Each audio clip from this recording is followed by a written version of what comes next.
তো আজকে একেবারে সমাপনী রজনী, আমাকে আপনারা প্রধান অতিথি রেখেছেন, শুকরিয়া। তারপর প্রধান বক্তা হচ্ছেন বিশিষ্ট ইসলামী চিন্তাবিদ হযরত মাওলানা মোল্লা আব্দুর রহমান সাহেব, খতিব, আলফাডাঙ্গা থানা, জামে মসজিদ, ফরিদপুর। আমি শুনছিলাম চমৎকার আলোচনা করেছে, মাশাআল্লাহ। আল্লাহ ওনার ইলমে আরো তারাক্কি দান করুক, আমরা পড়ি আমিন। গতকাল আব্দুল্লাহ আলামিন ভাই এসেছিলেন। আলামিন ভাই চমৎকার আলোচনা করেন। যদি কেউ চেহারা না দেখে অডিও রেকর্ড শুনে তাহলে বুঝবে আল্লামা সাঈদী আলোচনা করছেন, তাই না? কণ্ঠের মধ্যে ওই মধুটা পাওয়া যায়, ওই সুরটা পাওয়া যায়। আলামিন ভাই গত কয়েক মাস আগে মালয়েশিয়াতে এসেছিলেন, আমার সাথে দেখা হয়েছে। আমরা আলামিন ভাইয়ের জন্য দোয়া করি, আল্লাহ আমাদের প্রিয় আব্দুল্লাহ আলামিন ভাইয়ের ইলমে তুমি তারাক্কি দান করো, আরো বেশি বেশি কোরআনের কথাগুলো সুচারুরূপে মানুষের কাছে পৌঁছে দেওয়ার তৌফিক দান করো। কথা বলেছেন আজকে হাফেজ মাওলানা রকিবুল ইসলাম সাহেব, শিক্ষক, বোয়ালমারি আইডিয়াল ক্যাডেট মাদ্রাসা। তারপর আমাদের চুয়াডাঙ্গার কৃতি সন্তান মাহফুজ ভাই, হুসাইন আহমদ মাহফুজ ভাইও কথা বলেছিলেন। কথা আসলে বলার সুযোগ পায় নাই খুব একটা, ওই কালেকশনে চলে গেছে। কালেকশন কি মাদ্রাসার জন্য না? বাজরা শামসুল উলুম হাফিজিয়া মাদ্রাসা, এটা কোন দিকে? পাশেই। আলহামদুলিল্লাহ। আজকের প্রোগ্রামের সভাপতি হচ্ছেন advocate professor Syed answer Ali ভাই। অনেক দিন ধরে যোগাযোগ করে আজকের এই প্রোগ্রামের অ্যারেঞ্জ করেছে। আমরা প্রোগ্রামের পক্ষ থেকে আনসার আলী ভাইকে আন্তরিক শুভেচ্ছা জানাই। উপস্থিত আছে আপনাদের আলফাডাঙ্গা থানার সম্মানিত ওসি মহোদয়, আমার সাথেই ছিলেন, আমাকে নিয়ে আসছেন ওনার পুলিশ প্রটোকল দিয়ে। আমরা ওসি মহোদয়কে এই প্রোগ্রামের পক্ষ থেকে আন্তরিক শুভেচ্ছা এবং মোবারকবাদ জানাচ্ছি। আইম্মাতুল মাসাজিদরা এসেছেন, বিভিন্ন মসজিদের ইমাম সাহেবেরা, খতিব সাহেবেরা, মুয়াজ্জিন সাহেবেরা, আলিয়া মাদ্রাসার শিক্ষক, কামি মাদ্রাসার সম্মানিত শিক্ষক বৃন্দ, সরকারি চাকরিজীবী, প্রাইভেট চাকরিজীবী, ব্যক্তিগত ব্যবসা করছেন এরকম অনেকে এসেছেন, অনেক ছাত্র ভাইরা এসেছে, অনেক ইয়াং ছেলেপেলেরা এসেছে। আলহামদুলিল্লাহ। আমি ইয়াংদেরকে খুব পছন্দ করি আর ইয়াংদেরকে অ্যাড্রেস করে কথা বলি। ইয়াংরা হচ্ছে আগামীর বাংলাদেশ, ঠিক কিনা?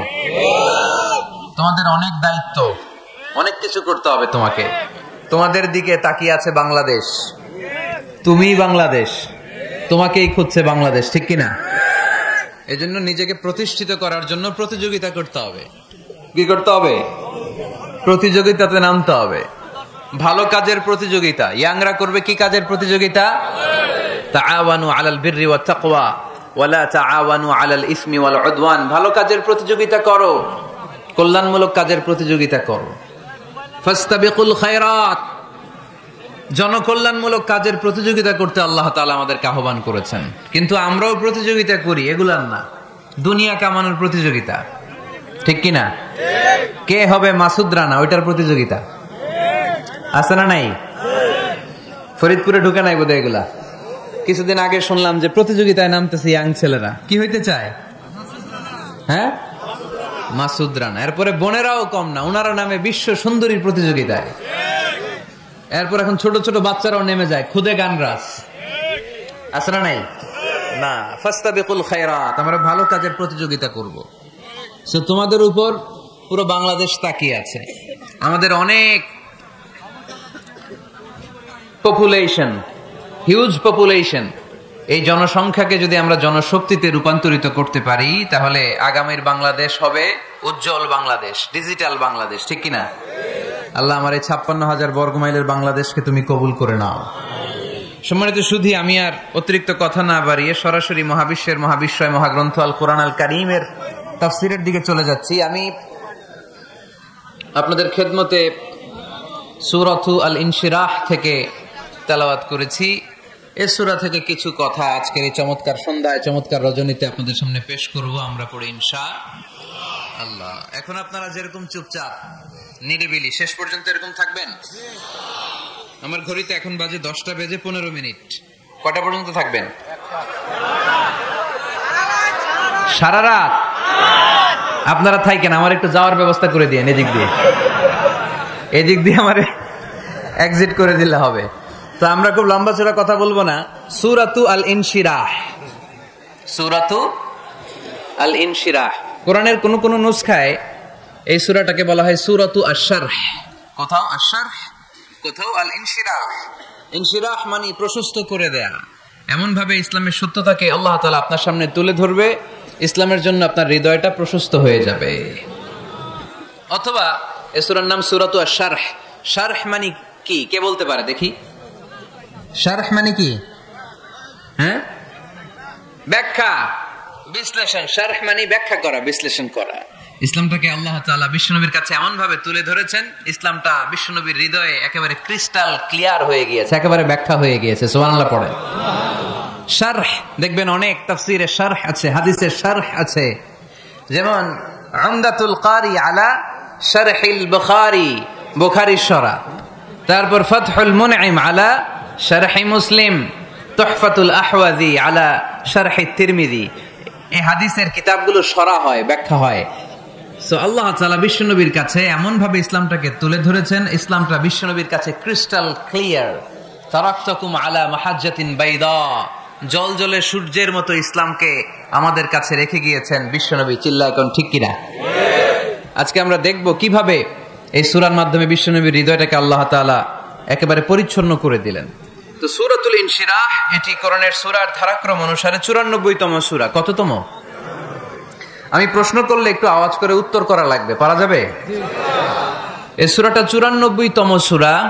এই সূরাটা মাক্কি সূরা। এই সূরার আয়াত সংখ্যা হচ্ছে 8। আমি প্রশ্ন করি, আপনারা উত্তর দেন। এই সূরাটা কততম সূরা? 94তম সূরা। এই সূরার আয়াত সংখ্যা? সূরাটি মাদানী সূরা। কি সূরা? মাক্কি সূরা। মনে থাকবে? এই সূরার ভিতরে আল্লাহ তাআলা বিশ্বনবী সাল্লাল্লাহু আলাইহি সাল্লামকে কনসোলেশন করেছেন, কন্ডোলেন্স করেছেন, সান্ত্বনা দিয়েছেন। এটা মোটিভেশনাল সূরা, এটা পেইন রিলিভিং সূরা। যাদের অন্তরে ব্যথা, জ্বালা, যন্ত্রণা, যারা কষ্টে জর্জরিত, তাদের জন্য এই সূরার ভেতরে পেইন রিলিভ পিল দিয়ে দিয়েছে কে? ইযা ইশতাদ্দাত বিকাল বালওয়া ফাফাক্কির ফি আলাম নাশরাহ ফাউসরুন বাইনা ইউসরাইনি ইযা ফাক্কারতাহু তাফরাহ। যখন তোমার মন খারাপ হয়, তুমি সূরা ইনশিরাহ তেলাওয়াত করো। কারণ সূরা ইনশিরাহর ভেতরে আল্লাহ এমন মোটিভেশনাল কথা রেখে দিয়েছেন, এমন ইন্সপায়ারেশন রেখে দিয়েছেন, আপনি পড়লেই আপনার হৃদয়টা শীতল হয়ে যাবে। এই সূরাটাকে আমরা 3 ভাগে ভাগ করব। এই সূরার প্রথম 4 আয়াতে আল্লাহ তাআলা বিশ্বনবীর প্রতি কি নেয়ামত দিয়েছেন সেটার বর্ণনা করেছেন। প্রথম 4 আয়াতে নেয়ামতের বর্ণনা।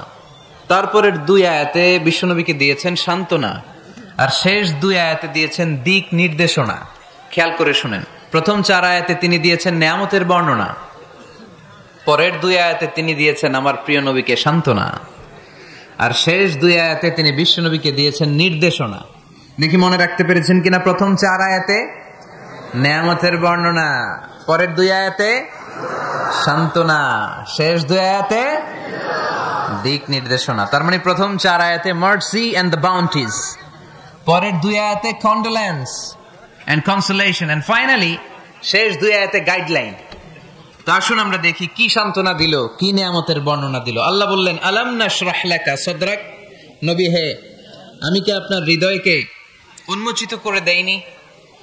আমি কি আপনার বক্ষদেশকে প্রশস্ত করার মাধ্যমে সত্যকে আপনার সামনে তুলে ধরিনি? বিল ঈমান ও বিনূরিল কোরআন, কোরআনের নূর দিয়ে আর ঈমান দিয়ে আপনার হৃদয়টারে প্রশস্ত করে দিয়েছে কে? ফামাই ইউরিদিল্লাহু আন ইয়াহদিয়াহু ইয়াশরাহ সাদরাহু লিল ইসলাম। যাকে আল্লাহ হেদায়েত দিতে চায়, যাকে আল্লাহ হেদায়েতের পথের পথিক বানাতে চায়, তার জন্য, ইসলামের জন্য তার হৃদয়টাকে আল্লাহ খুলে দেন। বিশ্বনবীর হৃদয়টাও এরকম খুলে গেল। বিশ্বনবী টের পেলেন ইসলাম ছাড়া মানবতার মুক্তির আর কোনো সম্ভাবনা নাই। ইসলাম মানুষের মুক্তি নিশ্চিত করতে পারে। ইসলাম দিয়ে ঘুণে ধরা সমাজকে ঠিক করা যাবে। ইসলামকে যদি প্র্যাকটিস করা না যায়, তাহলে এই মজুদদারির যে সমস্যা বাংলাদেশে চলছে, এটাকে বন্ধ করা যাবে না। ইসলাম থেকে প্রেসক্রিপশন না নিলে চাঁদাবাজি বন্ধ হবে না, টেন্ডারবাজি বন্ধ হবে না, শুধু দুদকের অফিস থেকে বসে বসে দুর্নীতি দমন করা যাবে না। এজন্য ইসলাম থেকে প্রেসক্রিপশন নিতে হবে। আল্লাহ তাআলা বললেন, আলাম নাশরাহ লাকা সাদরাক, নবী হে, ইসলামের জন্য আপনার হৃদয়টাকে কি আমি খুলে দেইনি? সত্য কি আপনার সামনে আমি তুলে ধরিনি? আপনাকে আমি আলাম নাজআলকা আহলাল হিম্মা, আপনার কি হিম্মতওয়ালা আমি বানাইনি? ইসলাম যখন আপনার হৃদয়ে ক্লিয়ার, আপনি বিশাল শক্তির সামনে দাঁড়িয়ে হাজার মানুষের সামনে ইসলামের পক্ষে কথা বলবেন, আপনি কাউরে ভয় পাবেন না। চিল্লায় বলেন ঠিক কিনা?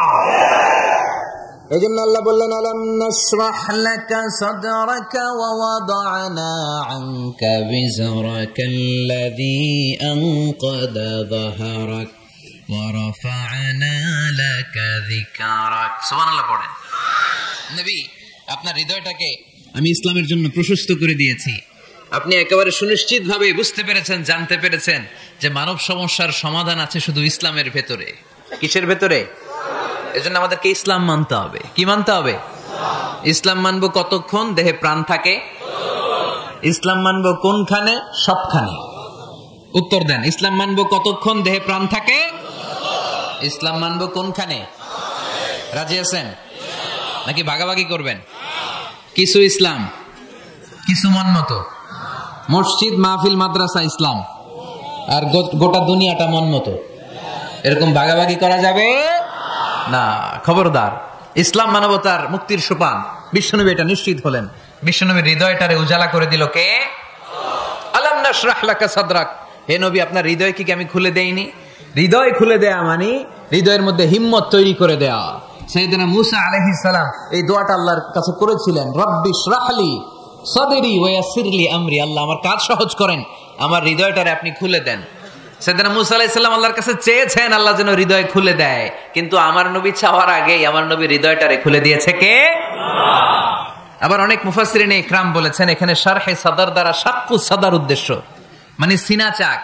আমার নবীর জীবনে পুরো জিন্দেগিতে 3 বার সিনা চাক হয়েছিল। কয়বার? সিনা চাক মানে বক্ষ বিদীর্ণ করা, ইংরেজিতে বলে ওপেন হার্ট সার্জারি। কি বলে? আপনাদের এই এলাকায় কারো হয় নাই? শুনছেন না এটা? ওপেন হার্ট সার্জারি, গলা থেকে নাভি পর্যন্ত একেবারে কেটে ফেলে। বিশ্বনবীকে এবার 3 বার এভাবে ওপেন হার্ট সার্জারি করা হয়েছে। একবার যখন বিষ্ণু ঈসা ইসলাম বনু সাদ গোত্রে ছিল তখন, দ্বিতীয়বার যখন কোরআন নাজিল হবে তার আগ দিয়ে তখন, 3 নম্বরে বিষ্ণু ঈসা ইসলামকে যখন ঊর্ধ্ব জগতের অনেক দামি দামি জিনিস দেখানো হবে ওই মেরাজ রজনীর সময়টাতে, তখন কোন সুবহানাল্লাহ। বিশ্বনবী বললেন, আমি উম্মে হানির ঘরে শুয়েছিলাম, আমাকে ছাদ 2 ভাগ করে ছাদের উপর দিয়ে নিয়ে হাতিমে কাবাতে শুইয়ে দেয়া হলো, গলা থেকে নাভি পর্যন্ত ছিঁড়ে ফেলা হলো, আমার হৃদয়টাকে বের করে জমজমের পানি দিয়ে ক্লিন করা হলো, আমার হৃদয়ে জ্ঞান, আমার হৃদয়ে ঈমান আর প্রজ্ঞা দিয়ে পরিপূর্ণ করা হলো। অনেক মুফাসসিরিনে ইকরাম বলেছেন আলাম নাশরাহ লাকা সাদরাক মানে হচ্ছে, হে নবী, আমি কি আপনার বক্ষ বিদীর্ণ করি নাই? কেউ কেউ বলেছেন এটা দ্বারা উদ্দেশ্য হচ্ছে বিশ্বনবীর বক্ষ বিদীর্ণ করার মধ্য দিয়ে বিশ্বনবীকে আল্লাহ তাআলা ব্রড মাইন্ডেড বানিয়েছেন। সুবহানাল্লাহ পড়েন। বিশ্বনবী কি ন্যারো মাইন্ডেড ছিলেন? কি ছিলেন? জোরে বলেন, আরো জোরে। ব্রড মাইন্ডেড, উদার, আকাশের মতো বিশাল, সাগরের মতো বিশাল, পাহাড়ের মতো সুউচ্চ ছিল বিশ্বনবীর হৃদয়। ঠিক কিনা? শুধু মুমিনদের জন্যই বিশ্বনবীর হৃদয়ে মায়া ছিল না, কাফেরদের জন্য মায়া ছিল। সুবহানাল্লাহ পড়েন। রাহমাতাল লিল আলামিন। আমার নবী কি ছিল? সবাই বলেন, ওমা আরসালনাকা ইল্লা রাহমাতাল লিল আলামিন। I have sent you as a mercy for the entire universe. নবী হে, আমি আপনাকে গোটা বিশ্বের সবার জন্য রহমত করে প্রেরণ করেছি। রাহমাতাল লিল আলামিন। আল্লাহ এখানে চাইলে বলতে পারতেন রাহমাতাল লিল মুসলিমিন, নবী আপনি শুধু মুসলিমদের জন্য রহমত, এটা বলছে? নবী আপনি শুধু মুত্তাকিদের জন্য রহমত, বলছে? চাইলে বলতে পারতেন নবী আপনি শুধু রাহমাতাল লিল মুসাল্লিন, যারা মসজিদে যায় মুসল্লি নামাজ পড়ে তাদের জন্য রহমত, বলেছে? কি বলছে? রাহমাতাল লিল আলামিন। I have sent you as a mercy for the entire universe. গোটা বিশ্বের জন্য আপনি রহমত। সুবহানাল্লাহ পড়েন। সবার জন্য রহমত, সবার জন্য হৃদয় দিল দরিয়া। এজন্য তিনি ছিলেন ব্রড মাইন্ডেড, কখনো মানুষের ক্ষতি করতে চাইতেন না। এমনকি যুদ্ধের ময়দানে যেখানে আপনি প্রতিপক্ষকে আঘাত করবেন সেখানেও বিশ্বনবী ক্ষয়ক্ষতিকে মিনিমাইজ করার ট্রাই করতেন। তিনি যখন খায়বার দুর্গে আক্রমণ করবেন তার মিলিটারিকে, বিষ্ণু ঈসা ইসলাম মিলিটারিকে 5 ভাগে ভাগ করতেন। 5 ভাগে ভাগ করতেন। কি কমান্ডার ছিলেন তিনি! এক ভাগের নাম মুকদ্দমাতুল জাইশ, ফ্রন্ট উইং। ডান দিকে একটা থাকতো মাইমানা, বায়ে একটা থাকতো মাইসারা, মাঝখানে যে ব্যাটালিয়ন থাকতো এটার নাম কালব, পেছনেরটার নাম খালফ। সুবহানাল্লাহ পড়েন। এজন্য বিশ্বনবী যখন অ্যাটাক করতেন তখন সবাই বলতো যা আল মুহাম্মদ ওয়াল খামিস, মুহাম্মদ তার 5 উইং এর ব্যাটালিয়ন নিয়ে আমাদের উপর আক্রমণ করেছে। যুদ্ধের ময়দানে তিনি ঘোষণা দিতেন, খবরদার, এই যে ইহুদিদের উপর আক্রমণ করবা, যুদ্ধ করবা, কোন নারীদের গায়ে হাত তুলো না, শিশুর গায়ে হাত তুলো না, বৃদ্ধার গায়ে হাত তুলো না, খ্রিস্টান পাদ্রী বাবা যারা আছে, ফাদার অফ খ্রিস্টিয়ান, পাদ্রীদের গায়ে হাত তুলো না, যুদ্ধ করতে যে গবাদি পশু মেরো না, গাছপালাগুলো ভেঙো না। সুবহানাল্লাহ কইতে মনে চায় না? গেছে যুদ্ধ করতে, গেছে কি, কিন্তু ক্ষয়ক্ষতি মিনিমাইজ করার জন্য কি চেষ্টা করতেন, কি রহমতের নবী, সবাইকে সম্মান করতেন, সবাইকে মানুষ হিসেবে দেখতেন। আমরা ভাগ করে ফেলি, আমরা দেখা মাত্রই যদি দেখি মাথায় টুপি আর দাড়ি, তখনই ভাবা শুরু করি এটা কার মুরিদ, কি সরসিনার মুরিদ, না চরমনায়ের মুরিদ, না আটরশির মুরিদ, না অমুক জায়গার মুরিদ। অথবা আমরা বলতে শুরু করি কি জামাত করে, না খেলাফত মজলিস করে, না ইসলামী আন্দোলন করে, না তাবলীগ করে। ভাগাভাগি আছে না নাই? কিন্তু আমরা তাকে মানুষ হিসেবে দেখি না। আগে দেখতে হবে মানুষ। আপনার চোখ দিয়ে যা দেখবেন এগুলো মানুষ, এগুলো সবাই মানুষ। বিশ্বনবী মানুষ হিসেবে সবাইকে ট্রিট করতেন। সাহাবাদেরকে নিয়ে বিশ্বনবী বসে আছেন, একটা লাশ নিয়ে যাওয়া হচ্ছে, লাশ দেখে বিশ্বনবী দাঁড়িয়ে গেলেন। সাহাবারা বললেন, ইয়া রাসূলুল্লাহ, আপনি দাঁড়ালেন যে? ইন্নাহু ইয়াহুদি, এটা ইহুদির লাশ। ইন্নাহু ইয়াহুদি, এটা তো ইহুদির লাশ, বসেন, দাঁড়ালেন যে? বিশ্বনবী বললেন, আওয়ালাইসাত নাফসান, এটা কি মানুষ না? সুবহানাল্লাহ পড়বেন না? আওয়ালাইসাত নাফসান, হোক না ইহুদি, হোক না খ্রিস্টান, হোক না আস্তিক আর নাস্তিক, এটা কি মানুষ নয়? সে মানুষ। সবার উপরে মানুষ সত্য, তাহার উপরে নাই। মাখলুকাতের মধ্যে সবচাইতে বেশি শ্রেষ্ঠতম হচ্ছে মানুষ। বিশ্বনবী সবাইকে মানুষ হিসেবে ট্রিট করতেন। এজন্য বিশ্বনবী হচ্ছেন সবচেয়ে বেশি ব্রড মাইন্ডেড, মানে খোলা মনের, বড় মনের, দিল দরিয়া, ন্যারো মাইন্ডেড ছিলেন না। আমরা ন্যারো মাইন্ডেড, আমরা অল্পতে ঝগড়া বাঁধিয়ে দেই, আমরা অল্পতে অন্যকে গালমন্দ করি, আমরা অল্পতে ভাগাভাগি করি। ভাগাভাগি করবেন না, সহজ করে ইসলামকে উপস্থাপন করুন। আর দিন ও ইউসরুন লা উসরা ফি। আমার প্রিয় ফরিদপুরের ভাইয়েরা, দিন সহজ, এটার মধ্যে কাঠিন্যতা নাই। আমরা এটারে কঠিন বানাইছি। আমি প্রায় বিভিন্ন মাহফিলে বলি যে আল্লাহ ছাড় দেয়, কিন্তু মাওলানা ছাড় দেয় না। আছে না নাই? আল্লাহ ঠিকই ছেড়ে দিয়েছে, মৌলবী ছাড় দেয় না। বিশ্বনবী সাহাবাদেরকে নিয়ে বসা, এক বেদুইন এসে মসজিদের ভিতরে উট ঢুকাই দিছে, মসজিদে নববীতে, আর মসজিদের মাঝখানে বসে পেশাব করা শুরু করে দিচ্ছে।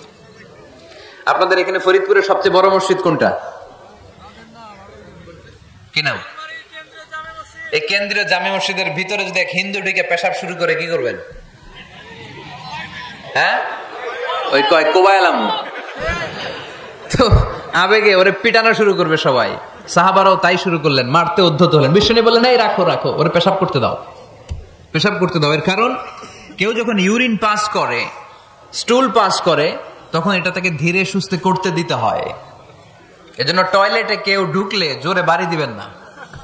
চাইলে খবর আছে, কাশি দিবেন, যে একটু কাশি দিবেন এরকম, হ্যাঁ, তো এরকম কাশি দিবেন। অথবা পায়চারি করবেন। যদি পায়চারি করেন তাহলে সে বুঝবে সামওয়ান ইজ ওয়েটিং আউটসাইড, সামনে একজন ওয়েটিং করতেছে বাইরে, আমাকে বেরোতে হবে। কিন্তু আপনি যদি ওরা ডাক দেন, কুদ্দুস রে, কুদ্দুস কইবা আমি নাই, কারণ এটা ভয়ঙ্কর একটা বিষয়। আপনি যখন ইউরিন পাস করছেন, খুব স্মুথলি করতে হয়, তখন ডাক দিলে পেশাব আটকায় গেলে আপনার ভয়ঙ্কর রোগ হতে পারে। কি ফিলোসোফার ছিলেন, কি বড় ডাক্তার ছিলেন বিশ্বনবী মুহাম্মদ সাল্লাল্লাহু আলাইহি ওয়াসাল্লাম। বিশ্বনবী বললেন, ওরে ডেকো না, কাজ সারতে দাও। ইচ্ছা মতো বেটা পেশাব করার পরে বিশ্বনবী গেলেন, যে বললেন, তুমি যে পেশাব করেছো, তুমি কি জানো এই জায়গাটা কি? বেদুইন বলে, না, আমি তো জানি না এই জায়গাটা কি। বিশ্বনবী বললেন, এটা আমাদের ইবাদতগাহ। এটা আমাদের কি? ইবাদতগাহ। এখানে ঢুকে আমরা আমাদের রবরে ডাকি, আল্লাহরে ডাকি, আমরা নামাজ পড়ি, জিকির করি, তাসবিহ পড়ি, এটা আমাদের ইবাদতগাহ। কাজটা করা তোমার মোটেও ঠিক হয়নি। লোকটা অবাক হয়ে গেল, ঘটনা কি? তাদের ইবাদতগাতে আমি পেশাব করেছি, আর আমাকে জামাই আদর, আর আমাকে এত সুন্দর করে বলে যে এটা ইবাদতগাহ। আমাদের ইবাদতগাহের ভিতরে যদি কেউ এরকম করতো, ওরে তো একেবারে সাইজ করে ফেলতাম। সে অবাক হয়ে গেল। সে জিজ্ঞেস করলো, হু আর ইউ, কে আপনি? বিশ্বনবী বললেন, না, মুহাম্মদ সাল্লাল্লাহু আলাইহি ওয়াসাল্লাম, আমি শান্তির ধর্ম, ইসলামের প্রেরণার বাণী বাহক। আমি লা ইলাহা ইল্লাল্লাহ মুহাম্মাদুর রাসূলুল্লাহ, এই বাণী দিয়ে গোটা বিশ্বে বিপ্লব তৈরি করতে এসেছি। বেদুইন বলল, আমাকেও আপনার বিপ্লবে শরিক করে নেন। ইসলাম মারামারি কাটাকাটিতে আসে নাই। আপনার ব্রড মাইন্ডেড অ্যাটিটিউড দেখে হিন্দু ভাইরা কালিমা পড়ে মুসলমান হয়ে যাবে। এজন্য আল্লাহ বললেন, আলাম নাশরাহ লাকা সাদরাকা ওয়া ওয়াদা'না আনকা বিজরাক আল্লাযী আনকাদা যাহরাক ওয়া রাফা'না লাকা যিকরাক। সুবহানাল্লাহ পড়েন। আলাম নাশরাহ লাকা সাদরাক, নবী হে, আমি কি আপনারে ব্রড মাইন্ডেড বানিয়ে দেই নাই? এটা আপনার জীবনে বড় নিয়ামত। আপনি সংকীর্ণ মনা না, আপনি ছোট মনের মানুষ নয়, আপনি বিশাল হৃদয়ের মানুষ। ইসলামের জন্য আপনার হৃদয়টারে আমি নবী খুলে দিয়েছি। এ হলো বিশ্বনবীর উপর প্রথম নিয়ামত। 2 নম্বরে আল্লাহ বললেন, ওয়া ওয়াদা'না আনকা বিজরাকাল্লাযী আনকাদা যাহরাক, নবী হে, আমি আপনার পিঠ থেকে বিশাল বোঝাটা নামিয়ে দিয়েছি। সুবহানাল্লাহ পড়েন। কি নামিয়ে দিয়েছি? বোঝা। উত্তর করতে হবে, রেসপন্স। এটা তাফসীর মাহফিল, এটা হচ্ছে ক্লাসের মতো, যে কথা বলে শিক্ষক আর আমরা সবাই ছাত্র, ঠিক কি না? বোঝা নামিয়েছি নবী। কি নামিয়েছি? তাফসীরে 2টা এসেছে। বিজরুন মানে বোঝা, বিজরুল যাম পাপের বোঝা, আর একটা হচ্ছে বিজরুল গাম চিন্তার বোঝা। বিশ্বনবীর কোনো পাপ নাই, বিশ্বনবীর সব কিছুকে মাফ করে দিয়েছে কে? লিয়াগফিরা লাকাল্লাহু মা তাকদ্দামা মিন যামবিকা মা তাআখার। নবী আপনার আগেরও গুনাহ নাই, আপনার পরেরও গুনাহ নাই। আপনি নবী মাসুম, আপনার গুনাহ নাই, আপনি নিষ্পাপ। নবীদের গুনাহ হয় না। আহলুস সুন্নাহ ওয়াল জামাআতের আকীদা হচ্ছে নবীরা মাসুম, নবীদের জীবনে কোনো গুনাহ হয় না। চিৎকার করে বলেন ঠিক কি না? ও নবী, ওয়া ওয়াদা'না আনকা বিজরাক, আপনার এই বোঝা আমি নামিয়ে দিয়েছি। বিশ্বনবী ভাবতেন 40 বছর বয়সে আমি নবী হলাম, তার আগে যা করলাম আল্লাহ এটা কি করবে? আল্লাহ বলে, নবী আপনার আগের গুনাহ, পরের গুনাহ, গুনাহ বলতে কিছুই নাই, সবই মাফ, সব মাফ। তারপরেও আমার নবী বলতেন, আল্লাহে লা আস্তাগফিরুল্লাহ ওয়া আতুবু ফিল ইয়াউম আকসার মিন 70 মাররা। আমি এমন নবী যার কোনো গুনাহই নাই, আগের গুনাহও নাই, পরের গুনাহও নাই, তারপরেও আমি নবী প্রতিদিন 70 বারেরও বেশি তওবা আর ইস্তেগফার করি। আমাদের জন্য শিক্ষা। তাহলে আল্লাহ বললেন, ওয়া ওয়াদা'না আনকা বিজরাক, পাপের বোঝা আমি নামিয়ে দিলাম। বিশ্বনবীর কোনো পাপ নাই, পাপ মুক্ত। তাফসিরে 2 নম্বরে এসেছে বিজরুল গাম, চিন্তার বোঝা। বিশ্বনবী সব সময় আমাদেরকে নিয়ে চিন্তা করতেন। কাকে নিয়ে চিন্তা? কথা বলেন। আমাদেরও চিন্তা আছে না নাই? কিসের চিন্তা? হ্যাঁ, টাকার চিন্তা। ফরিদপুরের ভাইদের টাকার চিন্তা। আর কিসের চিন্তা আপনাদের? হ্যাঁ, উম্মতের চিন্তা। মাশাআল্লাহ, এই ভাই উম্মতকে নিয়ে ভাবে। আপনাদের আর কার কি নিয়ে চিন্তা বলেন? পেটের চিন্তা। এদিকে পাওয়া গেছে পেটের চিন্তা, এদিকে বউয়ের চিন্তা, কবরের চিন্তা। আর কিসের চিন্তা? আখিরাতের চিন্তা। তো আমাদেরও চিন্তা আছে, বিশ্বনবীরও চিন্তা ছিল। 2 চিন্তা কি এক? বিশ্বনবীর কাঁধে তো পুরা উম্মার জিম্মাদারি। কিয়ামত পর্যন্ত যারা পৃথিবীতে আসবে সবার জন্য বিশ্বনবী কাঁদতেন। এই আওয়াজ করে কে? এদিকে কি হইছে? ওরে বসায় দেন। বিশ্বনবীর গোটা উম্মা নিয়ে চিন্তা। সব নবীকে আল্লাহ তাআলা একটা করে দোয়া দিয়েছিলেন আর বলেছিলেন, নবী একটা স্পেশাল দোয়া করার সুযোগ তোমাদেরকে দিলাম, ওই দোয়া করলেই কবুল হয়ে যাবে। কিন্তু সুযোগ পাবা জীবনে কয়বার? সবাই বলেন কয়বার? সব নবী কয়টা করে পাইছে? সব নবী তাদের দোয়াগুলো দুনিয়াতেই করে ফেলেছে। বিশ্বনবী বলেন, লিকুল্লি নাবিয়্যিন দাওয়া মুস্তাজাবা। এই দুনিয়াতে সব নবীদের একটা করে মুস্তাজাবুদ দাওয়া আছে। আল্লাহ বলেছে, ও নবী একটা করে স্পেশাল দোয়া করার সুযোগ পাবা, দোয়াটা করা মাত্রই কবুল করে নেব। বিশ্বনবী বললেন, এই পৃথিবীর বুকে যত নবী রাসূল দুনিয়ায় এসেছে সব নবীরা তাদের স্পেশাল দোয়া দুনিয়ায় করে ফেলেছে, ইল্লা আনা, কিন্তু আমি করি নাই। বিশ্বনবী বললেন, ওয়া ইন্নী আখতাবিউ দাওয়াতি শাফাআতান লি উম্মতি ইয়াউমাল কিয়ামাহ। আমি আমার স্পেশাল দোয়াটা করি নাই, আমার স্পেশাল দোয়াটা আমি আমার গুনাহগার উম্মতকে বাঁচানোর জন্য কিয়ামত পর্যন্ত রেখে দিয়েছি। আমরা যেদিন বিপদে পড়ে যাব, যেদিন আমার আব্বা আমারে চিনবে না, আমি আমার আব্বারে চিনব না, নেতা তার কর্মীরা চিনবে না, কর্মী নেতারে চিনবে না, ঠিক কি না? পীর সাহেব মুরিদরে চিনবে না, মুরিদ পীর সাহেবরে চিনবে না, স্বামী তার স্ত্রীরে চিনবে না, স্ত্রী তার স্বামীরে চিনবে না, নবী থেকে শুরু করে, অলি থেকে শুরু করে, শহীদ থেকে শুরু করে সবার মুখে একটাই জিকির, ইয়া নাফসি ইয়া নাফসি ইয়া নাফসি। আকাশের সূর্যটা যেদিন মাথার কাছে চলে আসবে, জমিনটা তামার জমিন হয়ে যাবে।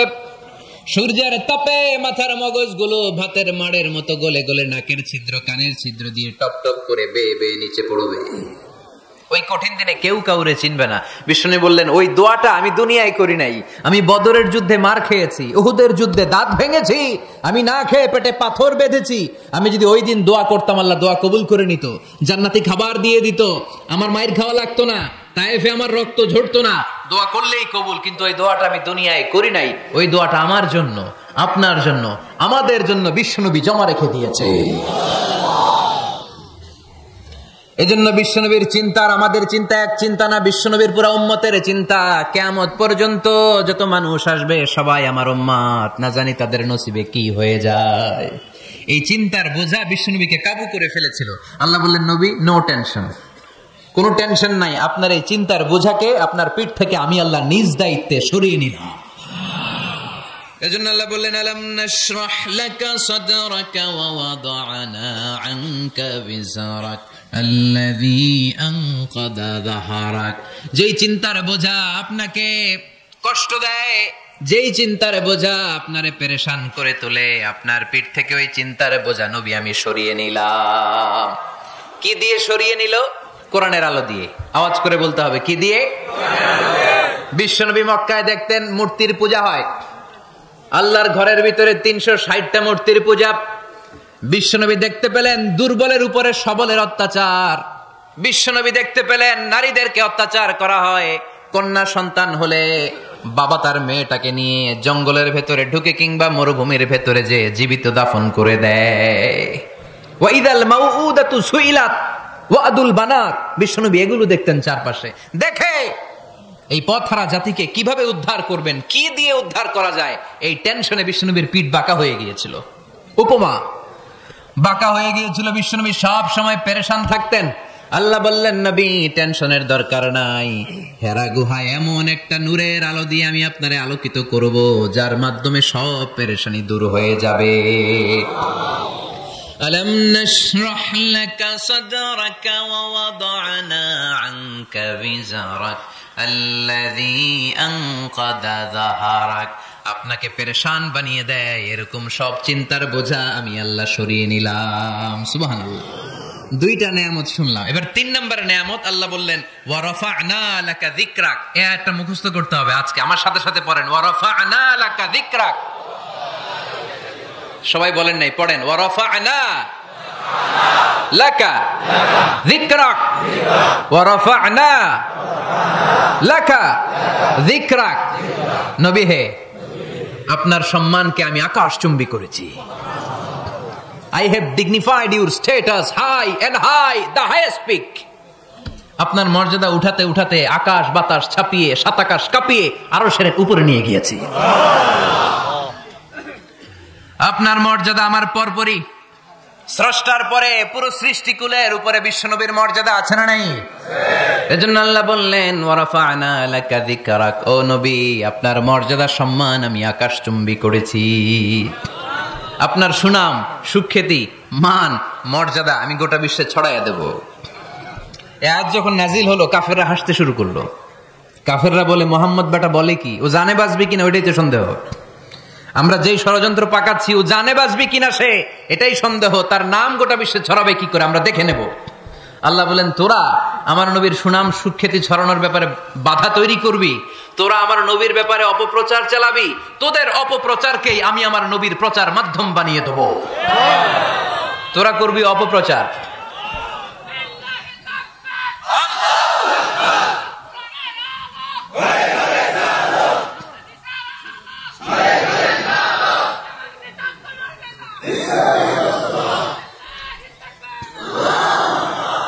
তোদের অপপ্রচারকে আমি আমার নবীর জন্য প্রচার মাধ্যম বানিয়ে দেব। এরকম অনেক সময় হয় না যে কেউ কেউ অপপ্রচার করে কারো বিরুদ্ধে, এটা তার জন্য প্রচার হয়ে যায়। কেউ অপপ্রচার চালায়, আল্লাহর মেহেরবানিতে ওইটা তার পাবলিসিটি হয়ে যায়। তার আলাদা করে প্রচার বিভাগের টিম তৈরি করা লাগে না, তার বিরোধীরাই তার প্রচার বিভাগের কাজে নেমে পড়ে।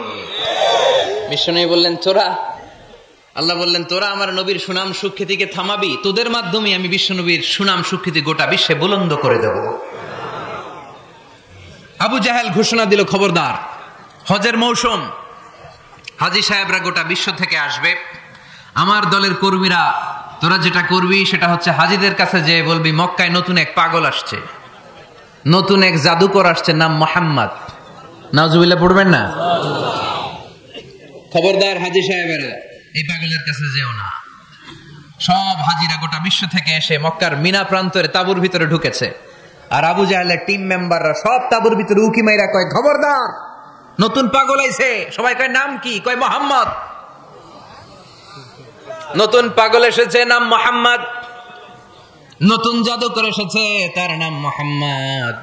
খবরদার, তার কাছে যেও না, তার কথা শোনো না, শুনলে তোমরাও পাগল হয়ে যাবা, তোমরাও পাগল হয়ে যাবা। সে এত বড় জাদুকর, মুহাম্মদ সাল্লাল্লাহু আলাইহি ওয়াসাল্লাম এত বড় জাদুকর, তার জাদু দেখলে, তার কথা শুনলে হাজবেন্ড ওয়াইফের মধ্যে সম্পর্ক বিচ্ছিন্ন হয়ে যায়। সে এত বড় জাদুকর, তার কথা শুনলে বাবা আর ছেলের সম্পর্ক ছিন্ন হয়ে যায়। সে এত বড় জাদুকর, তার কথা শুনলে বন্ধু বন্ধু আলাদা হয়ে যায়। খবরদার হাজী সাহেবরা, তোমরা হজ করতে এসেছো করো, জমজমের পানি খাও আর খেজুর নিয়ে যাবা বাড়িতে, কিন্তু মুহাম্মদ সাল্লাল্লাহু আলাইহি ওয়াসাল্লামের কাছে যাওয়া যাবে না। আচ্ছা, আপনারা বুঝে শুনে উত্তর দেন। এই যে লক্ষ লক্ষ হাজী মিনার তাঁবুতে বসা, আর আবু জাহেলের লোকটা যে বললো নতুন জাদুকরের নাম মোহাম্মদ, তার কাছে যেও না, এই লক্ষ লক্ষ হাজীরা এর আগে জীবনে মুহাম্মদ সাল্লাল্লাহু আলাইহি ওয়াসাল্লামের নাম শুনছে? তার মানে মুহাম্মদ সাল্লাল্লাহু আলাইহি ওয়াসাল্লামের নাম তাদের কানে পৌঁছে দেওয়ার দায়িত্ব আবু জাহেল নিজেই নিয়ে নিয়েছে। চিল্লায় কোন ঠিক কি না? অপপ্রচার হয়ে গিয়েছে। আর সবাই মনে মনে ভাবে, কয় কি এত বড় জাদুকর, হজ করি আর না করি আরে না দেখা যাওয়া যাবে না, হজ তাড়াতাড়ি কোন রকম সাইরা এই জাদুকরের কাছে আগে যাব, দেখি কেমন জাদু দেখায়, দেখি কত বড় ম্যাজিশিয়ান, দেখি তো কত বড় পাগলের। কারণ আল ইনসানু হারিসুন আলা মা মুনিআ, মানুষকে যেটা নিষেধ করা হয় বেশি মানুষ এটা করতে চায়। যদি বলি ওদিকে যাবি না, ওর বাপের কিরা ওদিকে যাবে, ঠিক কি না? এটা আমাদের স্বভাব, আমাদের খাসলা, আমাদের বৈশিষ্ট্য, যেটা আমাদেরকে নিষেধ করা হয় বেশি ওটা করতে মন চায়। সব হাজিরা মনে মনে ভাবলো আমরা যাব, তোরা যতই বলিস না কেন যাব, হজের পরে অবশ্যই যাব।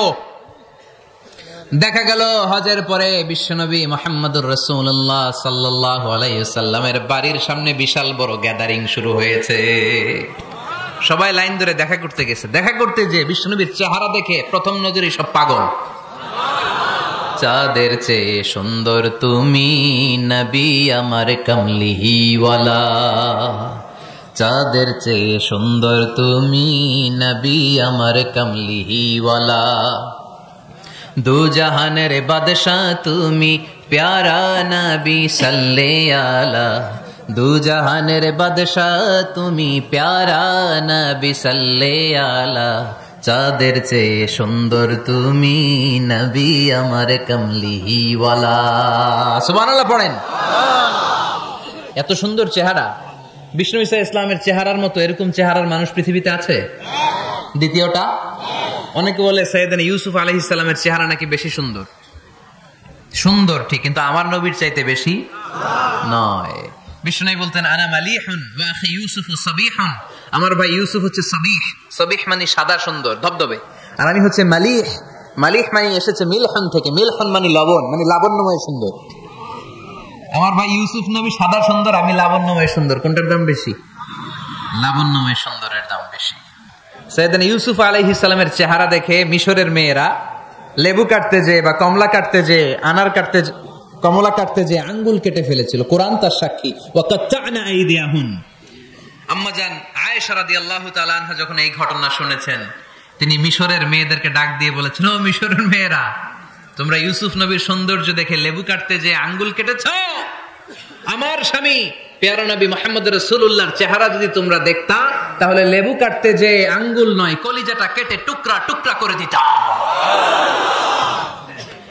আবার আম্মা জান আয়েশা বলতো, লাকুম শামসুন ওয়া লানা শামসুন, তোমাদের জন্য একটা সূর্য আছে, কিন্তু আমি আয়েশার জন্য আলাদা একটা সূর্য আছে।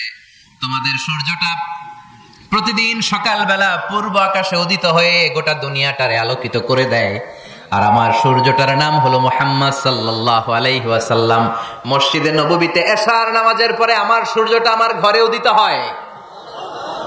তোমাদের সূর্য সকালবেলা পূর্ব আকাশে উঠে গোটা দুনিয়াটারে আলোকিত করে। আমার সূর্য মুহাম্মদ এশার নামাজের পরে আমার ঘরের ভেতরে যখন উকি দেয়, আমার পুরো ঘরটারে আলোকিত করে দেয় কে?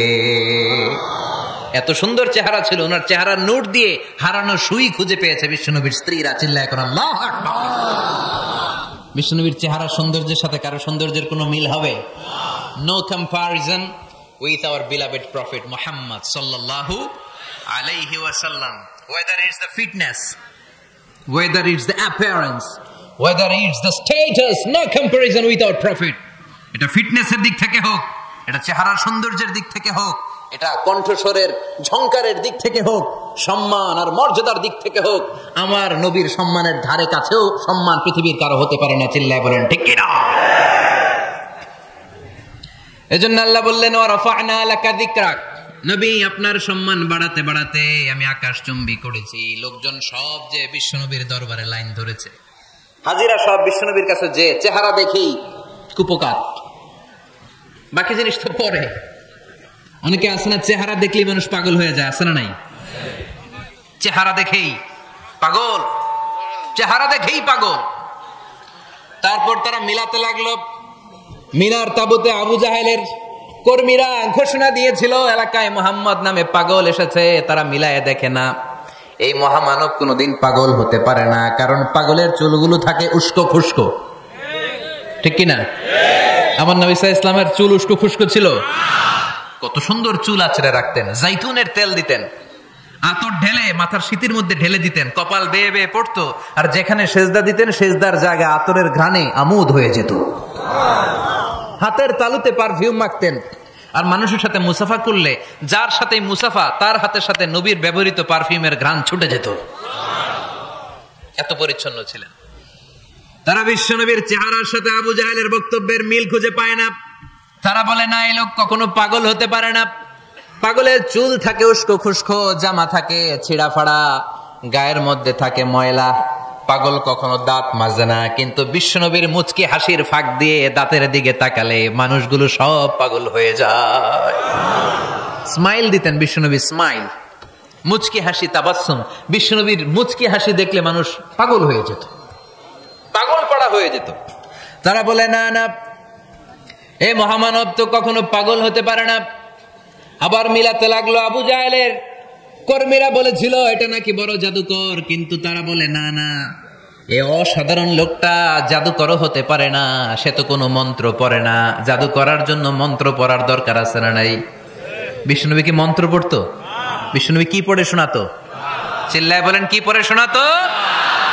কোরআন শোনাতো। এত সুন্দর কণ্ঠ ছিল বিশ্বনবীর, পাগল হয়ে যেত মানুষ শুনতে শুনতে, পাগল পাড়া হয়ে যেত, বিমুগ্ধ হয়ে যেত। তারা সবাই বলতে আরম্ভ করলো, আবু জাহেল তুমি মিথ্যাবাদী, তবে তোমাকে ধন্যবাদ এরকম একটা মানুষের সাথে পরিচয় করিয়ে দেওয়ার জন্য। সুবহানাল্লাহ কইলেন না? আমরা মেনে নিতে পারলাম না সে পাগল নয়, জাদুকর নয়, সে হলো এই জামানার পয়গাম্বার। আমরা পড়ে নিলাম লা ইলাহা ইল্লাল্লাহু মুহাম্মাদুর রাসূলুল্লাহ সাল্লাল্লাহু আলাইহি ওয়াসাল্লাম। রাফা'না লাকা যিকরাক, নবী হে এইভাবে আমি আপনার সম্মানকে বাড়িয়েছি। হাইসুমা যুকিরতু যুকিরতা মাই, নবী যেখানে আমার নাম নেওয়া হবে আমার পর পর আপনার নামও নেওয়া হবে। পড়েন সুবহানাল্লাহ। যেখানে আমার আল্লাহর নাম তারপরে আমার নবীর নাম আছে না নাই? কালিমার ভেতরে লা ইলাহা ইল্লাল্লাহ আমার আল্লাহর নাম শোভা পায়, তারপরে মুহাম্মাদুর রাসূলুল্লাহ দ্বিতীয় বাক্যে আমার নবীর সুন্দর নামটা আছে না নাই? কালেমার মধ্যে প্রথমে আল্লাহর নাম, তারপরে নবীর নাম। হাইসুমা যুকিরতু যুকিরতা মাই, নবী কিভাবে আপনার মর্যাদা আমি বাড়াবো জানেন? যেখানেই আমি ওইখানেই আপনি, যেখানে আমার নাম নেওয়া হবে তারপরেই সৃষ্টিকুলের মধ্য থেকে শুধু আপনার নাম নেওয়া হবে। সুবহানাল্লাহ পড়েন। আপনার উম্মতেরা গোটা বিশ্বে সালাত আদায়ের জন্য আজান দিবে, আজানের প্রথম 4 বাক্যে আমি আল্লাহর বড়ত্ব, আল্লাহু আকবার। তারপরের দুই বাক্যে আমি ছাড়া কোনো ইলাহা নাই এটার সাক্ষ্য দেয়া হবে। তারপরের দুই বাক্যে সবাই সাক্ষ্য দিতে বাধ্য, আপনি ছাড়া দুনিয়ায় আর কোনো শেষ রাসূল নাই। তার মানে আজানের মধ্যেও আমার আল্লাহর নামের পরে আমার নবীর নাম আছে না নাই? এরপর আমরা একামত দিয়ে জামাত শুরু করি। এই জামাতের আগে যে একামতটা দেই, এই একামতেও আল্লাহর নামের পরে আমার নবীর নামটা আছে না নাই? আল্লাহু আকবার, আল্লাহু আকবার, আশহাদু আন লা ইলাহা ইল্লাল্লাহ, আশহাদু আন্না মুহাম্মাদার রাসূলুল্লাহ সাল্লাল্লাহু। তার মানে আজানে আমার নামের পরে আপনার নাম, একামতে আমার নামের পরে আপনার নাম। নামাজের শেষে যখন আমরা শেষ বৈঠকে বসি, সেখানে বিশ্বনবীর উপর দুরূদ আছে না নাই? তার মানে সব জায়গায় বিশ্বনবীর নাম নেওয়াকে আবশ্যক করে দিয়েছে কে? নবী। হে, এই গোটা বিশ্বের ভেতরে সূর্য উঠবে, সূর্য ডুববে, শীত যে গ্রীষ্ম আসবে, দিন যে রাত আসবে, এক মুহূর্তের জন্য আপনার নামের আলোচনা থামবে না। চিল্লায় বলো ঠিক কিনা?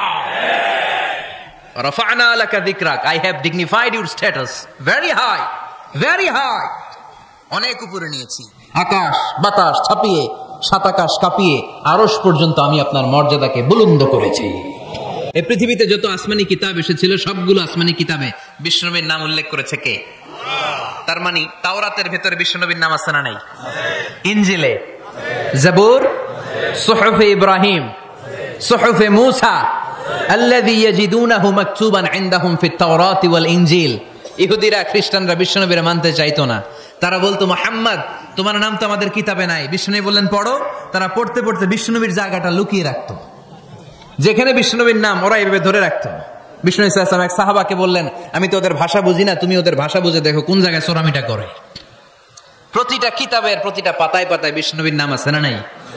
সাইয়েদনা আদম আলাইহিস সালাম থেকে শুরু করে ঈসা আলাইহিস সালাম পর্যন্ত যত নবী এসেছে, সব নবী সুসংবাদ দিয়েছে যে একজন নবী আসবে, যেই নবী আসার মধ্য দিয়ে এই আম্বিয়া আলাইহিমুস সালাম পৃথিবীতে আসার যে ধারাবাহিকতা, এই সিলসিলা, এই চেইনকে আল্লাহ তাআলা কাট অফ করে দিবে। সাইয়েদনা আদম তার বংশধরদেরকে বলেছে, নূহ আলাইহিস সালাম তার প্রজন্মকে বলেছে, ইব্রাহিম আলাইহিস সালাম তার জেনারেশনকে বলেছে, মূসা আলাইহিস সালাম বনি ইসরাইলকে শুনিয়েছে। সর্বশেষ সাইয়েদনা ঈসা আলাইহিস সালাম এসে বলেছে, ইয়াতি মিন বাদি ইসমুহু আহমদ, আমার পরে এমন এক নবী আসবে তার নাম, চিল্লায় বলেন, আহমদ বড় বিশ্বস্ত, সে কোন বন্ধু বলো বেশি বিশ্বস্ত,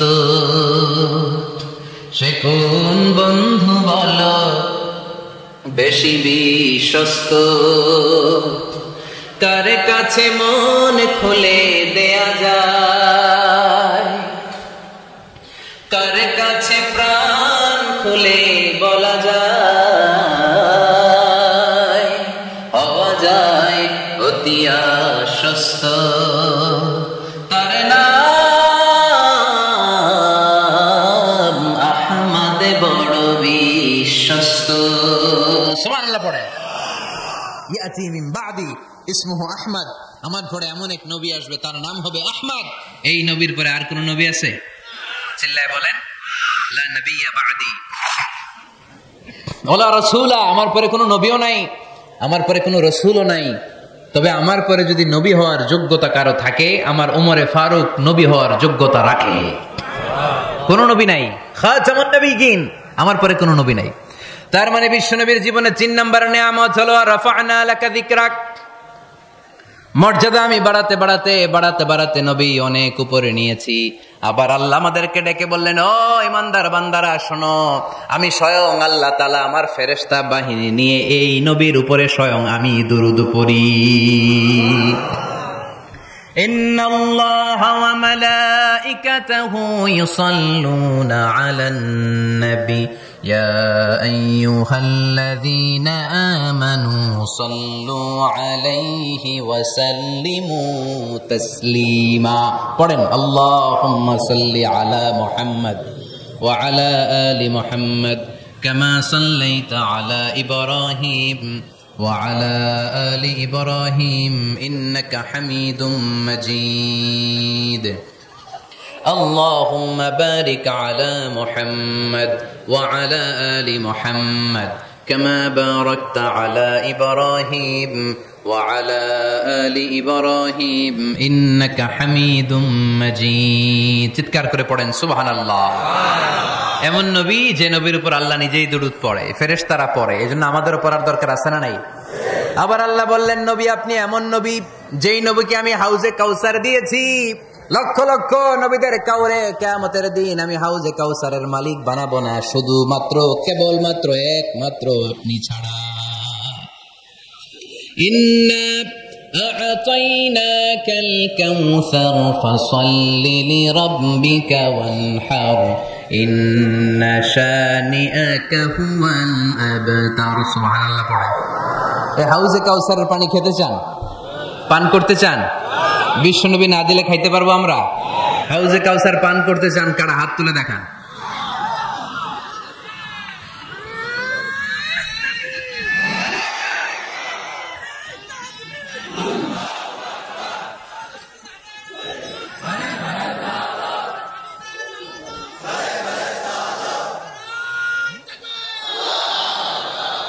আহলা মিনাল আসাল, হাউজে কাউসারের পানি মধুর চেয়েও মিষ্টি। আবরাদু মিনাস সালজ, বরফের চাইতেও ঠান্ডা। আবিয়াদু মিনাল লাবান, দুধের চাইতেও সাদা। মান শারিবা মিনহা শারবাতান লাম ইয়াজমা আবাদা, এক ঢোক হাউজে কাউসারের পানি যে খাবে চিরকালের জন্য তার গলার তৃষ্ণা মিটে যাবে। ওই হাউজে কাউসার বিশ্বনবীকে দিয়ে বিশ্বনবীর মর্যাদা বাড়িয়েছে কে? আবার আল্লাহ বললেন, নবী পৃথিবীর অনেক নবীকে আমি নৈতিক বিজয় দান করেছি, কিন্তু সবাইকে আমি রাজনৈতিক বিজয় দান করি নাই। আপনাকে আমি এমন নবী করে দুনিয়ার বুকে পাঠিয়েছি, আপনাকে আমি নৈতিক বিজয় দান করেছি, পাশাপাশি রাজনৈতিক বিজয়ও দান করেছি। সুবহানাল্লাহ। বিশ্বনবী একাধারে যেমনি মসজিদে নববীর ইমাম ছিলেন, পাশাপাশি মদিনার রাষ্ট্রের প্রেসিডেন্ট ছিলেন, ঠিক কিনা? তার মানে ইমাম বা নেতা এমন হওয়া দরকার যে নামাজও পড়াতে পারে, আবার সমাজও শাসন করতে পারে, ঠিক কিনা? এমন নেতার দরকার আছে না নেই? এজন্য বিশ্বনবী বললেন, রাব্বি আদখিলনি মুদখালা সিদকিন ওয়া আখরিজনি মুখরাজা সিদকিন ওয়াজআলনি মিন লাদুনকা সুলতানান নাসীরা। ও আল্লাহ, আপনি আমারে সত্যতার সাথে মক্কায় রাখেন, বের করলেও সত্যতার সাথে বের করেন, আর আপনি আমাকে বিজয়ী শক্তি দান করেন। বিজয়ী শক্তি, রাজনৈতিক শক্তি বিশ্বনবী আল্লাহ তাআলার কাছ থেকে দোয়া করে চেয়ে নিয়েছেন। চিল্লায় বলেন ঠিক কিনা? রাজনৈতিক শক্তির দরকার আছে না নাই? দরকার আছে? তা আস্তে করে বললেন কেন? রাজনৈতিক শক্তি থাকার দরকার আছে না নাই? দেখেন, বাংলাদেশ সৃষ্টি হয়েছে কত সালে বলেন? কত সাল? বাংলাদেশের বার্থডে কবে? 1971-এ। এই 71 সালের পর থেকে আমাদের বাংলাদেশে সুদ আছে না নাই? কিন্তু সুদের বিরুদ্ধে ওয়াজ আছে না নাই? আলেম ওলামারা আজীবন সুদের বিরুদ্ধে ওয়াজ করছে। আমরা ওয়াজ আগে করতাম, এখন করতেছি, সামনেও করব, মাগার সুদ মরবে না। এর কারণ যেটা আইন করে প্রণয়ন করা হয় ওইটা ওয়াজ করে মারা যায় না, ওইটারে আইন করে নষ্ট করতে হয়। চিল্লায় বলেন ঠিক কিনা? আমি সারা জীবন সুদের বিরুদ্ধে ওয়াজ করলে সুদ যাবে না, কিন্তু দেশনেত্রী মাননীয় প্রধানমন্ত্রী যদি কালকে ঘোষণা দেয় বাংলাদেশের কোন ব্যাংকে ব্যাংকিং ফিনান্সিয়াল ট্রানজাকশনে কোনো সুদ চলবে না, তার পরের দিন থেকে বাংলাদেশে কোনো সুদ থাকবে না। চিল্লায় বলেন ঠিক কিনা? এজন্য সাইয়েদনা ওমর ফারুক বলতেন, ইন্নাল্লাহা লা ইয়াযাউ বিল কুরআন মা ইয়াযাউ বিস সুলতান। আল্লাহ মাঝে মাঝে ক্ষমতার মাধ্যমে এমন কিছু করে যেটা আল্লাহ কোরআনের মাধ্যমেও করে না। চিল্লায় বলেন ঠিক কিনা? কালকে যদি ঘোষণা হয়ে যায় 5 ওয়াক্ত নামাজ যদি না পড়া হয় 5 বেত। কয় বেত? চেয়ারম্যান না পড়লে চেয়ারম্যানের পিছনে 5 বেত, এমপি না পড়লে এমপির পিছনে 5 বেত। কথা বলেন? মাননীয় প্রধানমন্ত্রী যদি এটা ঘোষণা দিয়ে দেয় যে কালকে থেকে নামাজ না পড়লে 5 বেত, এটা সবার জন্য এই আইন। একটা বেনামাজি খুঁজে পাওয়া যাবে? সব কই দৌড়াবে? মসজিদে। অজু থাকলেও দৌড়, না থাকলেও দৌড়। কারণ মায়ের উপরে কোনো ঔষধ আছে? কথা বলেন? কারণ মায়েরে ভিটামিন আছে, মায়েরে কি আছে? এজন্য ইন্নাল্লাহা লা ইয়াযাউ বিল কুরআন মা ইয়াযাউ বিস সুলতান। মাঝে মাঝে আল্লাহ ক্ষমতা দিয়ে এমন কিছু করে যেটা মাঝে মাঝে আল্লাহ কোরআন দিয়েও করে না।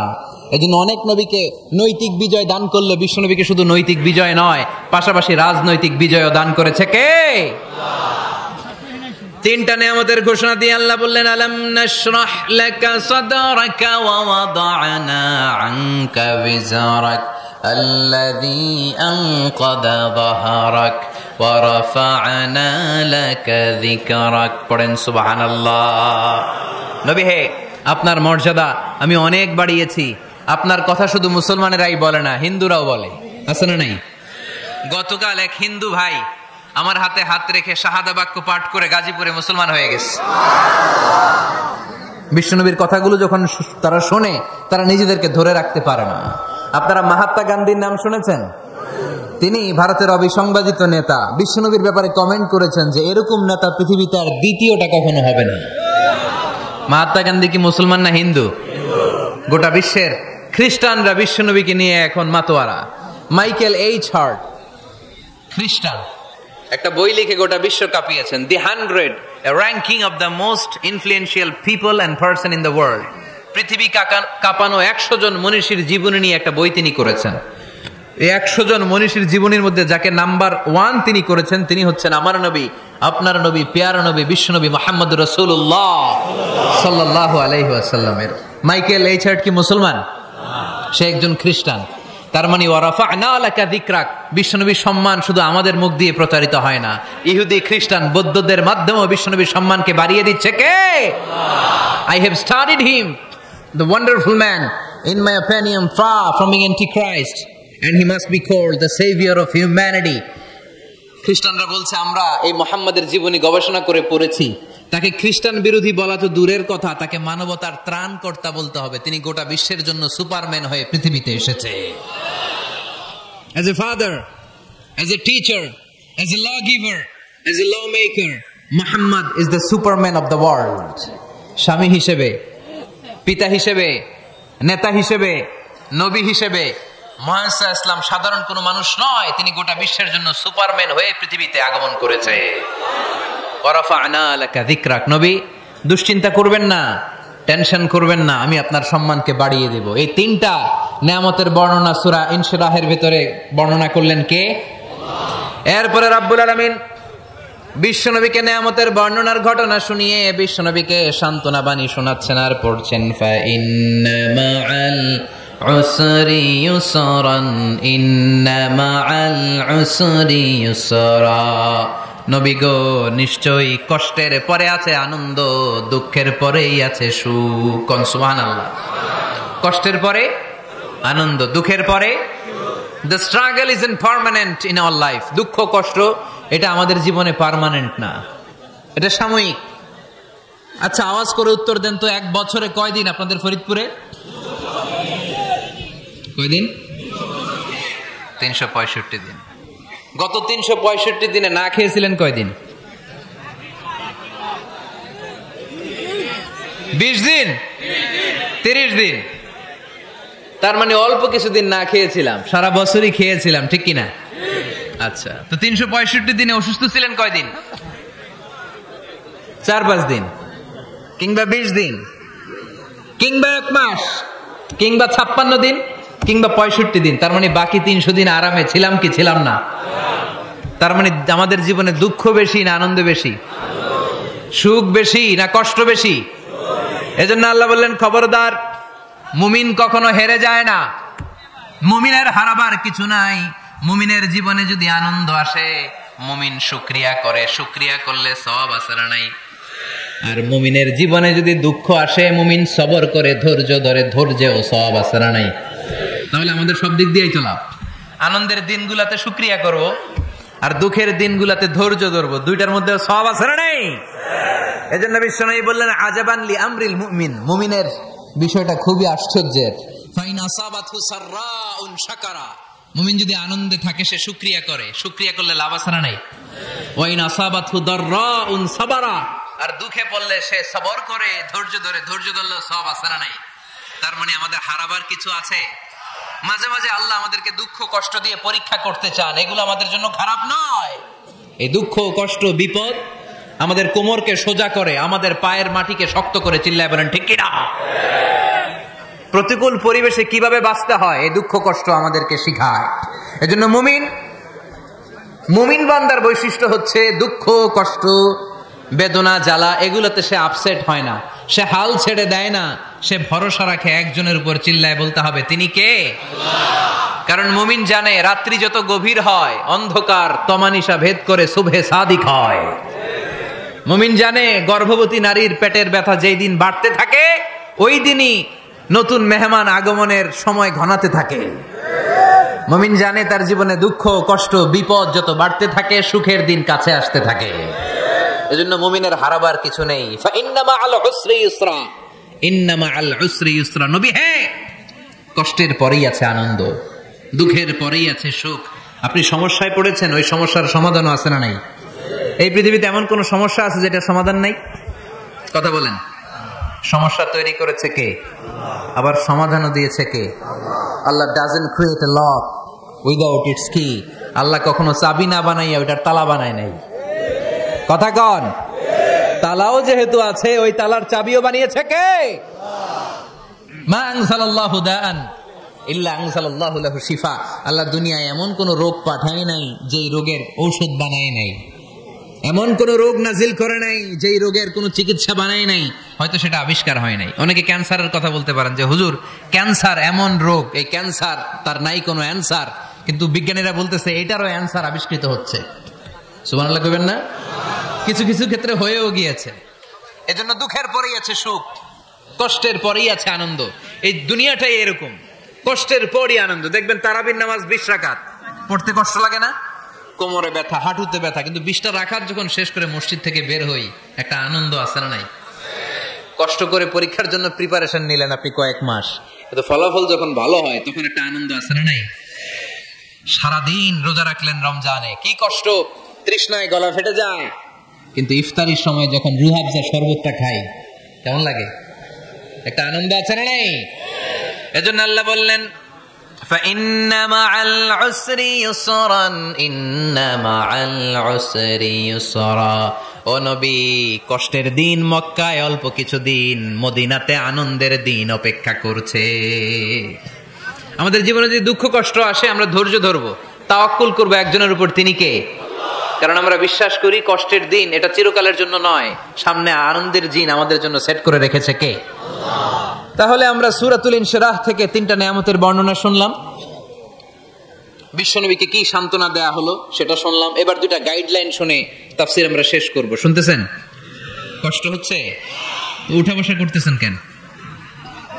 উঠলেন কারা কারা? শেষ করে দিব? দোয়া করে দেই। কি গাইডলাইন দিলেন শুনবেন? কে কে শুনবেন না হাত তোলেন।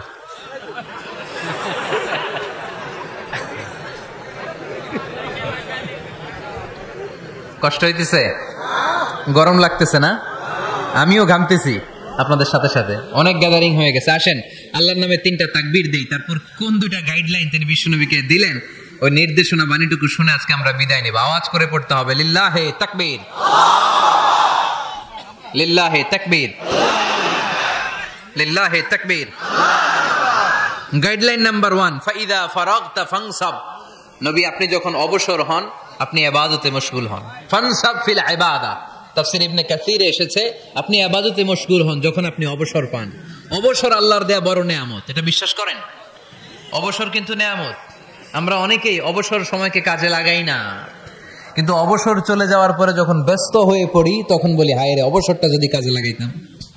পরীক্ষার পরে 3 মাস ছুটি ছিল, এই 3 মাস অবসরে যদি পড়তাম তাইলে তো আজকে ভার্সিটিতে চান্স পেয়ে যেতাম, ঠিক কি না? এজন্য বিশ্বনবীর আল্লাহ বললেন নবী ফাইদা ফারাগতা ফানসাব ওয়া ইলা রাব্বিকা ফারগাব। মাদানী জীবনে, মাক্কি জীবনে, দাওয়াতি কার্যক্রমের পরে, রাষ্ট্রীয় কার্যক্রমের পরে যখনই আপনি অবসর পাবেন তখনই আপনি ইবাদত করেন, তখনই বেশি বেশি আল্লাহর কাছে দোয়া করে। দোয়াটা খুব শক্তিশালী, কিন্তু আমরা অনেকে জানি না কি করে দোয়া করতে হয়। সিনসিয়ার দোয়া ইজ লাইক এ মিসাইল। আপনারা প্রায় পত্রিকায় শুনবেন আমেরিকা অমুক দেশে মিসাইল হামলা করেছে, শুনছেন? মিসাইল হামলা এমন হামলা কত সেন্টিমিটার বেগে যে কোন জায়গায় অ্যাটাক করবে, যেখানে মারার কথা ওখানে পড়বে। ঠিক দোয়াটা হচ্ছে মিসাইলের মতো। আপনি যদি দোয়ার মতো দোয়া করতে জানেন ওই দোয়াটাও জায়গা মতো যে ভেদ করবে। চিল্লা এখন ঠিক কিনা? কিন্তু আমরা দোয়া করতে জানি না, কি করে দোয়া করতে হয় এটা জানি না। বিশ্বনবীকে আল্লাহ বললেন নবী ফাইদা ফারাগতা ফানসাব, যখন আপনি অবসর হবেন তখন আপনি দোয়া করেন, আল্লাহর কাছে চান। বেশি বেশি চাইলে খুশি হয় কে? তার মানে প্রথম ঘোষণা হলো ফাইদা ফারাগতা ফানসাব। প্রথম নির্দেশনা হলো নবী, যখনই আপনি অবসর পাবেন ইবাদত করবেন এবং দোয়া করবেন, বেশি বেশি আল্লাহর কাছে চাইবেন। 2 নাম্বার দিক নির্দেশনা হলো ওয়া ইলা রাব্বিকা ফারগাব। সব সময় আপনি আপনার আল্লাহর দিকে মনোনিবেশ করবেন। বিপদে পড়লে ডাকবো কারে? আমাদের অসুস্থতাকে সুস্থতায় পরিণত করে দিতে পারে কে? চাকরির জন্য পাগল পারা, চাকরি নাই, চাকরির ব্যবস্থা করে দিতে পারে কে? বিদেশে যেতে মনে চায়, পাসপোর্ট দিয়ে রেখেছি, ভিসা নাই, ভিসা লাগাই দিতে পারে কে?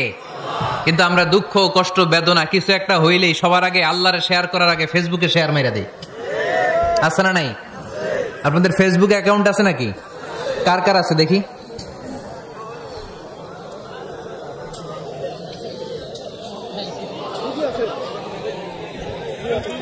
আছে আছে। এটার জন্য আমরা ভালো কাজে লাগাই, ঠিক কিনা?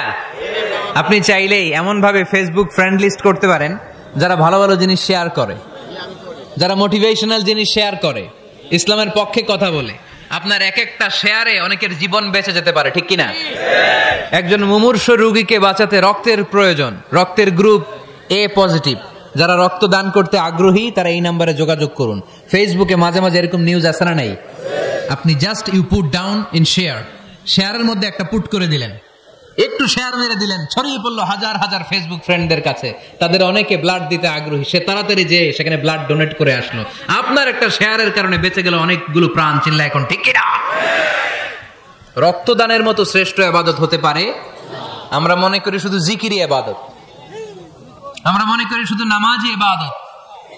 রক্তদান, এক ব্যাগ রক্ত থেকে অনেক মানুষকে বাঁচানো যায়। এর মধ্যে আছে হিমোগ্লোবিন, এর মধ্যে আছে প্লাটিলেট, আছে প্লাজমা। রক্তে একটা উপাদান আছে প্লাজমা, নাম শুনছেন?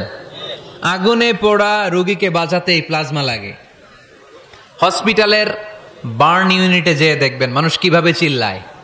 নুসরাত নামে একটা মেয়ে মারা গেল না? এক বদমাইশের কবলে পড়ে মারা গেল না? তাকে আগুন জ্বালিয়ে দেওয়া হয়েছিল তার গায়ে, তার প্লাজমা গুলো জ্বলে গিয়েছিল। আগুনে পোড়া রোগীর যে কি কষ্ট, একটু দেখার জন্য হসপিটালের বার্ন ইউনিটে যাবেন, দেখবেন যে কি কষ্টে আছে তারা। এই প্লাজমা গুলোকে অনেক সেন্টিগ্রেড তাপমাত্রা নামিয়ে ঠান্ডা করে দেহে পুশ করা হয়। আপনার এক ব্যাগ রক্ত থেকে প্লাজমা আলাদা করা হবে, প্লেটলেটস আলাদা করা হবে, হিমোগ্লোবিন আলাদা করা হবে, শ্বেতকণিকা, লোহিত কণিকা আলাদা করে অনেকগুলো মানুষ বেঁচে যাবে। এজন্য ফেসবুক থাকাটা দোষের কিছু না, তবে ভালো কাজে আমরা ব্যবহার করব, ঠিক কিনা? আপনার ফেসবুক শেয়ারিং আপনার জান্নাতি বানাতে পারে, আর আপনার ফেসবুক শেয়ারিং আপনার জাহান্নামের লাকড়ি বানাতে পারে। চিল্লায় বলেন, ঠিক কিনা? So the decision is yours. সিদ্ধান্ত আপনাকে নিতে হবে, আপনি কিভাবে করবেন। যে কোনো বিপদে ওয়া ইলা রাব্বিকা ফারগাব, কোনো দিকে মনোনিবেশ না করে কার দিকে মনোনিবেশ করব? যে কোনো বিপদ আপদ ফেসবুকে শেয়ার করার আগে শেয়ার করব কার কাছে? আমাদের যার যা লাগে আল্লাহ সবও যদি দিয়ে দেয়, আল্লাহর ধনভাণ্ডারের 1 ইঞ্চিও কমবে?